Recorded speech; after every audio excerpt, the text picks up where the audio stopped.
Hello. Hi. Hello, and welcome to another episode of Environmental with Dandelion. This is our podcast where we deep dive into the intersection of business and sustainability. We are your hosts and the co-founders of Dandelion Branding. I'm Courtney. That's Og. I'm Ab. Today, we are talking to Catina Aghayan, who is the founder and chairwoman of Kingdom Konsult. And we were first introduced to Catina from Emma Shea, who was on a previous episode. She was the founder of Composity. So thank you so much for being here, Catina. Thank you for you ladies for having me on board. I am very happy to join you on this special podcast. Thank you so much. Those amazing ladies. We appreciate that. That's very sweet. So let's jump into it. So Catina, can you tell us how you focus on sustainability with your consultants agency? Recently, I have established my consultancy boutique firm. So we are a very niche consultancy firm. We're very specialized in sustainability and circular economy. What differentiates us from other consultancy firms that we offer holistic approach to the clients, to the governments, to the NGOs. In other words, we tackle all three pillars, which is the communication, operation, and of course the strategy consultancy.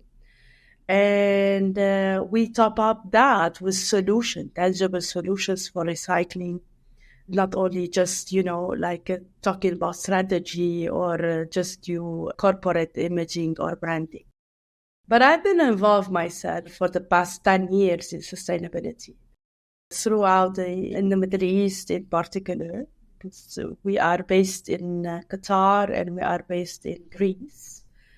And my journey started with the sustainability when the World Cup FIFA, the football FIFA, was agreed to be hosted in Qatar. Mm-hmm. So I was involved at the very early stages. I was very lucky to be involved in this project with the Supreme Committee of Qatar here for the football. And we started looking on how we want to turn those stadiums and this football World Cup into a very sustainable World Cup. And the journey started here, actually. And I have to say that I'm very proud to leave behind such a legacy. We managed to recycle over 70% of the waste of the stadiums. And all the stadiums were built upon sustainability and circularity. And so from there, we started the journey. We built the factories for recycling. And here I am today. We are now pioneering in the consultancy for sustainability. So we're helping all other clients and community to really tackle into sustainability. Fantastic. So you work with a variety of different clients that are in different industries kind of approaching sustainability? Yes, actually, we work a lot with the Ministry of Municipality. We work a lot with Ministry of Environment. We have very close relationship with other NGOs like Friends of Environment, like Ursuna is a policy and regulation entity. We work very closely with all those entities to really develop all kinds of sustainability policies and procedures. And we do also definitely work with the private and the public sector to develop their sustainability concept, to develop their recycling consciousness, to introduce to them very innovative and green technology that can help reduce their waste, that can help minimize their consumption, that they can help to encourage them use eco-friendly products, can help them step into this mindset of green businesses can be profitable and can add value to your business. I mean, in today's business, I always say it in my speech, is that today's business who doesn't have an added value, it's a dying business. So this is what we offer today. Today, we need to have this added value to the business. We need to contribute to the community. We need to give back to our planet. Without all of this, the next generation will continue to suffer severely on all the resources, on the environmental. And this is where we are encouraging businesses to step in and take action and to really be contributors and not watchers. Yeah, we talk about this a lot on the show, that the reason why we focus on the intersection of business and sustainability here is because we think that businesses can be really at the forefront of changing the world when it comes to sustainability. Something I'm curious of, because you're helping so many brands on their sustainability journey, is, do they find it surprising when sustainability isn't, I guess, as expensive as they thought, or it's simpler than they thought it could be? Do you find that people are surprised, or do you find that people generally kind of like know what it takes and they just need a little bit of pushing? Well, yeah, there's a lot of lack of knowledge in this area. And people think that sustainability is all about cost involvement. It's all about going above and beyond. While actually it's not. When we really sit down, well, some of it, yes, because sometimes you have to put upfront capex, but on the long term, it saves you a lot of money. So it depends on the model. Some of the models, you can do minor changes, like start recycling at your offices. That doesn't have any cost involvement. Changing your LED, part of the energy. There are very minor actions that you can take that really, it doesn't have this financial impact. And there are also, on the other hand, that are some actions that we take involves operation changes. On the short term, yes, it can be costly, like any change. Even if you want to change your desk today, it will cost you. Yeah.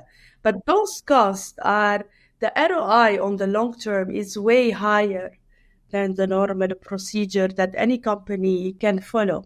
So yes, once we speak to our clients and we explain to them, then people start really reducing the resistance of the change. But this is something normal whenever we have a change. That's why we at Kingdom Konsult, we work a lot on something we call community engagement, and we work a lot on public awareness.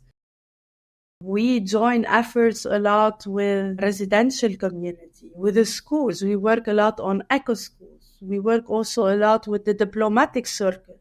We have something we call the green embassies, because those entities they have the first impact on the community.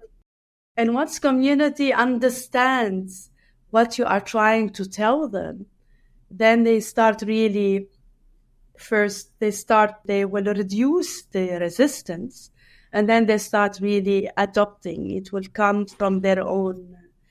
We even have business models now that, few years back, when I remember when we were doing a study to introduce a paper recycling business model, everyone looked at us. It's like, we're coming from Mars. It's like, what are you talking about? Why you want to take the paper and recycle it? It's like, this is a hidden, we call it the black gold, yeah? So this is the waste is the black gold. This is a hidden industry that no one knows about it, and it's super profitable.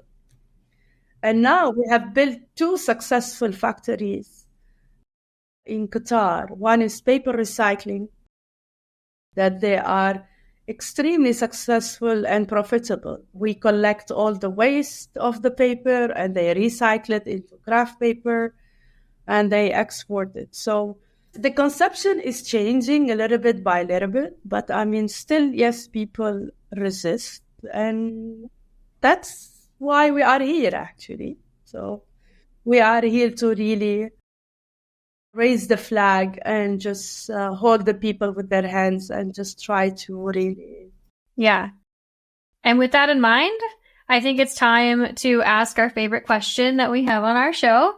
But before we do that, I want to remind you out there in the audience to like and subscribe so that you don't miss any of our inspiring sustainability talks. We are here the first and third Wednesday of every month. So thank you for staying tuned. Okay, Catina, what is the role that you and Kingdom Konsult play in the transition to a more sustainable future? We like to be pioneers, or well, let's say the eco heroes. And we will not take a no for an answer, whatever it takes. Not on my watch, at least.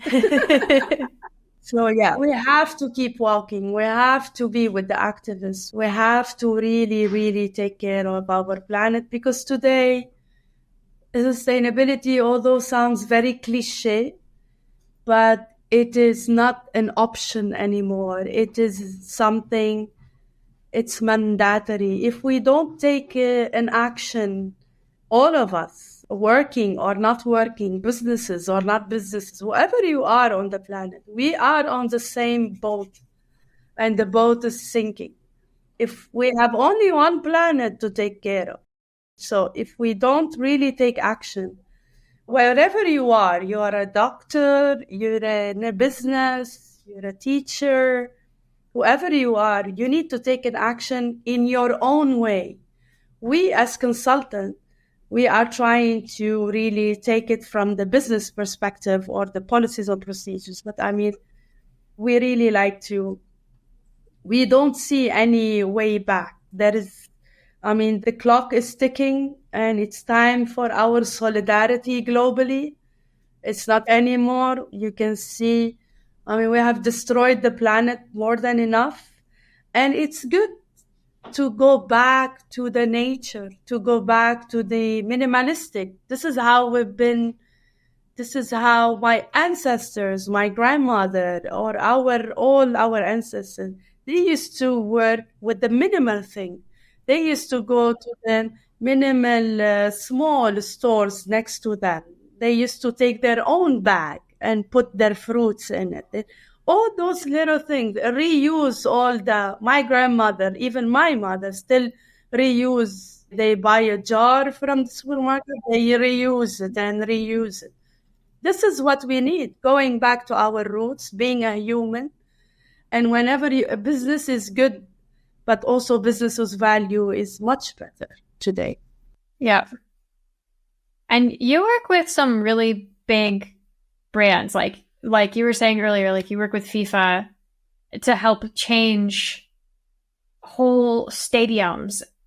I feel like that makes a really big difference, and not just in that one event, but it also shows like the fans of FIFA that sustainability isn't like a lame thing, right? That it's something to take really seriously. So it's something I really appreciate about Kingdom Konsult and the work that you guys are doing. It doesn't come back only to us. We were only part of the puzzle. It was a huge team, I can say. And actually, it was a blessing also from Qatar government and the FIFA themselves to really give this go-ahead and the push to really establish the first sustainable FIFA World Cup. It was in Qatar. And the good thing that this legacy continued. So we didn't stop there. So it's continuing. So we can see the aftermath of it, which is good. Now everyone talks about sustainability. At least people are talking now. So we are very happy about it. And I think now we raised the bar for the FIFA World Cup. So I think now Canada and the States and Mexico, they have a big challenge to to meet the standard that has been put for the FIFA in Qatar. Yeah, if only the competition was how sustainable can you be, then some of the countries that are the biggest problem countries, I think, would probably change really quick if we could put a competition on it. Yeah, true. Pretty impressive work, though. And it's exciting that those giant organizations even, have goals like to make it the most sustainable World Cup at that time. That is exciting.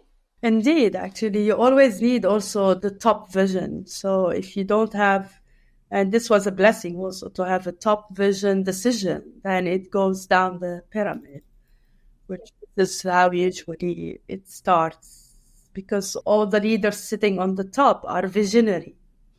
So once they really delegate the vision, then it's easy to implement it. Yeah, but it really has to start with that top person. Or do you think that a brand or a big business needs a champion that takes it up the chain? Or how does that usually work? From our humble experience, it really starts from the top, the leaders. So we need to get a hold of all the business leaders.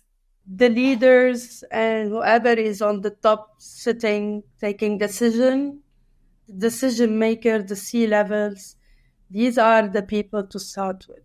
Because at the bottom of the pyramid, those are the dedicators, the hard workers, that they are making this decision to be illustrated, yeah?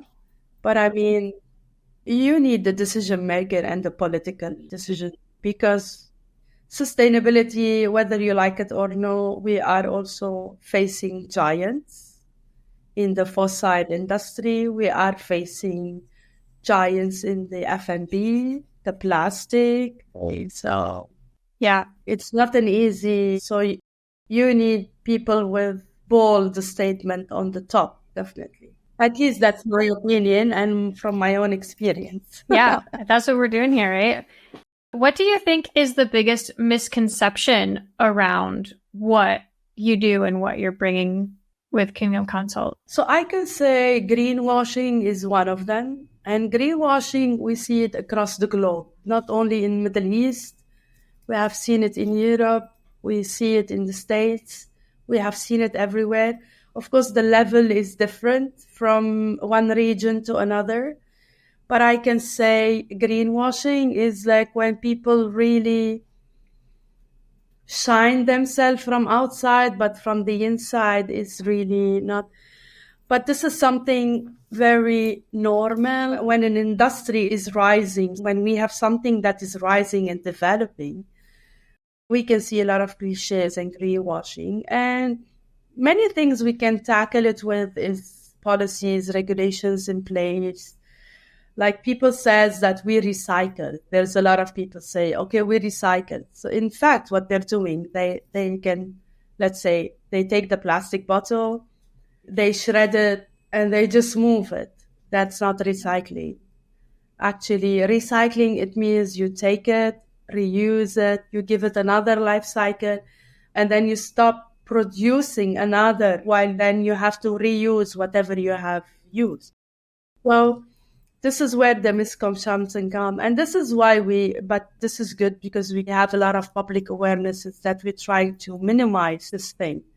So, yeah, I think this is one of the major, I can say, in French, we call it porte-bagage. It means like, when something is growing, there is something that is grows hanging on the side. It will fall anyway, sooner or later, once everything is formulated. Do you think that when you start working with some of the brands you work with, do you find that they've been greenwashing and then you say, we either need to stop saying this or actually do what you say you're doing? Yes, we do that actually all the time. And this is what is very unique about Kingdom Konsult. So we come to the organization or the entity and we say, okay, you've been shining your image and brand and you're doing a good job. But I mean, let's really work on your operation. Are you really recycling? Why don't you reflect it? And then once they do that, then we say, okay, let's help you set up your whole corporate strategy based on sustainability. Let's develop your ESG report. And then your ESG report will reflect really what you're doing, tangibly what you're doing inside your operation, whether training your employees, whether raising your consciousness, employment in the culture of the employees, whether really like tangibly recycling, having segregated bins in your offices, whether really recycling your water. So we try to really balance all those three aspects and this is where this is our role. And this is what makes us a very niche boutique consultancy and differentiate us from other Big Four consultancy. Like today, Big Four consultancy come and then just issue ESG report and then go away. We consider it as another kind of I don't want to sound harsh, it's a greenwashing. Yeah, I would agree. Yeah. While we come and we say, no, let's really be transparent. You can say, okay, I started doing 10% of decarbonization or 10% of food waste recycling, and then which will reflect all of your really organization in a tangible way.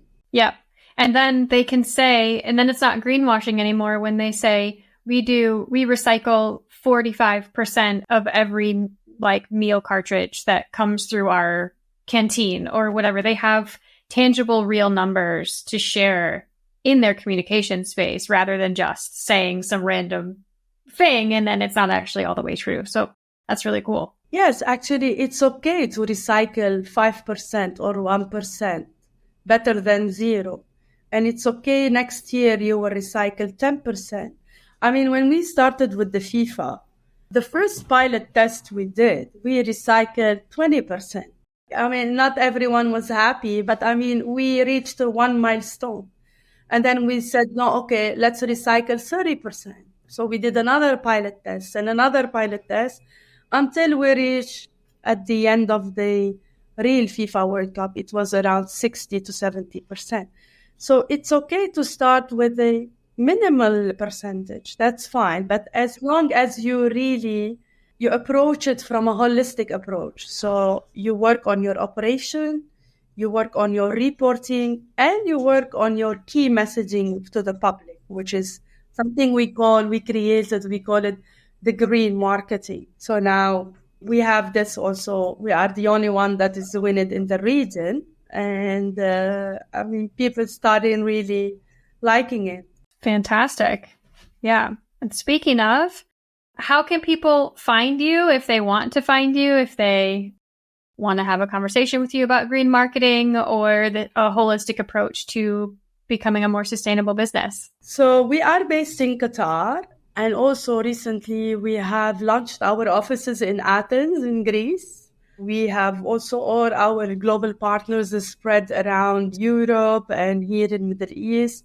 So they can reach out to us anytime at our websites or our social media. And we have it all published. We are open to talk with everyone. We're on LinkedIn and all the, of course, the digital marketing. And our website is www.kingdomkonsult.com. Please reach out anytime to us. Fantastic. You can find all the information in the show notes. Thank you for you, ladies. Oh, Bancourt, you're doing an amazing job. Thank you. All the best. Keep walking, ladies. You're most welcome to join us in Athens or in Doha. See you next time. Bye. See ya.